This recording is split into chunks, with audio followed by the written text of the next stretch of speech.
What's up, everybody? Thanks for watching the video. And the movie that I'm reviewing now is going to go under the area with historic movies that I've never seen before. So this one is Raging Bull, Robert De Niro and Joe Pesci. Well, I got to tell you guys, this was a big pile of garbage. I don't know. I mean, IMDb, I've got the page up right here. IMDb's got it at an 8.2 out of 10. And it's considered one of Martin Scorsese's masterpieces. And it was a big pile of garbage. The beginning of the movie, during the credit scene, was at least 5 minutes of nothing but a song with credits. I mean, I'm sitting there going, like, where is the movie?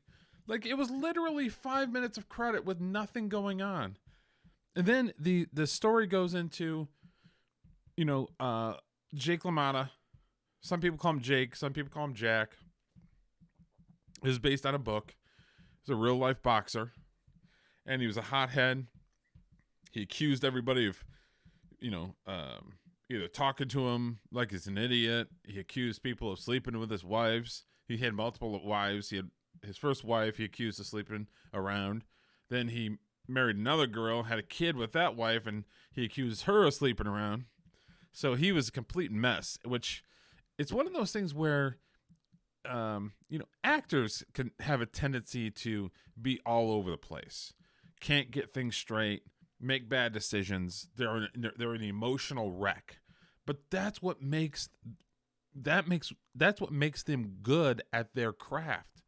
It's one of the weirdest things where it's like, this person is off the rails, but they are a damn fine actor. And it's the same thing with the character Jake, where he's a mess. He's a mess emotionally. He accuses people of sleeping around with his women. I mean, he's a piece of garbage, to be honest with you. But when in the ring, he was money, and people made a lot of money, betting on him in the ring. And then there was one or two times where he took a dive. The first time he took a dive, he literally just stood there, and the guy just kept punching him in the face as he's standing there going, come on, hit me harder. And then all of a sudden they're like, we're going to call the fight because, he's not defending himself.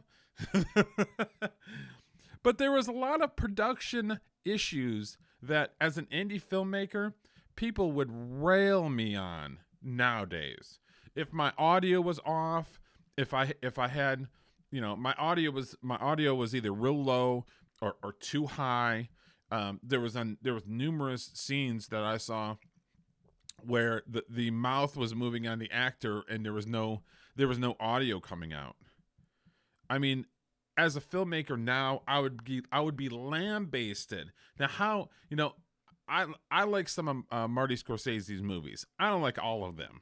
This one was a steaming pile of garbage, and it was boring. I'm sitting there going, like, is it over yet? I mean, please be over with. I mean, it was so boring, and it was 2 hours and 10 minutes that I'm never getting back because it was that bad. And it's like, it's considered one of the historic Martin Scorsese movies, and I thought it was dog shit, to be honest, to be blatantly honest with you guys. So I don't know if you guys want to check it out. I wanted to go into it because it was a Martin Scorsese movie. I'm not a huge fan of Robert De Niro. I think he plays the same character in every movie. So, for people to think that Robert De Niro is one of the greatest actors of all time, in my opinion, isn't correct. He's got no range. It's always the same character and everything. It was the same character in this one. It's the same character in Taxi Driver. It's the same character in Meet the Parents. I mean, it's the same character. So if you guys want to check it out, definitely check it out. If you're a movie lover, you want to get your, 2 cents in there. There was some, parts here and there. I thought Joe Pesci is the one that was the star of the movie. Some of the comments that he made, he was, Joe Pesci. So what, some of the Joe Pesci movies that we've, seen, like Casino and Goodfellas and My Cousin Vinny. So, if you're a fan of Joe Pesci was really good in this, and I definitely recommend, Joe Pesci. But I thought it was terrible. If I had to give it a rating, I would give it like a 6 out of 10. It was just boring, and I couldn't. It was like, is this over with? And I kept on hitting the thing to see like how long I still had left in the movie. And then finally, the end comes, and he's like talking to the mirror, and he's like, I could have been a contender. And they're like, oh, we're ready for you. And then he walks out, and that's it. That was the end of the movie. So I'm not a huge fan of this movie. It is absolutely dog shit. So let's talk about it in the comments below, and like and subscribe, and we'll talk to you in the next one.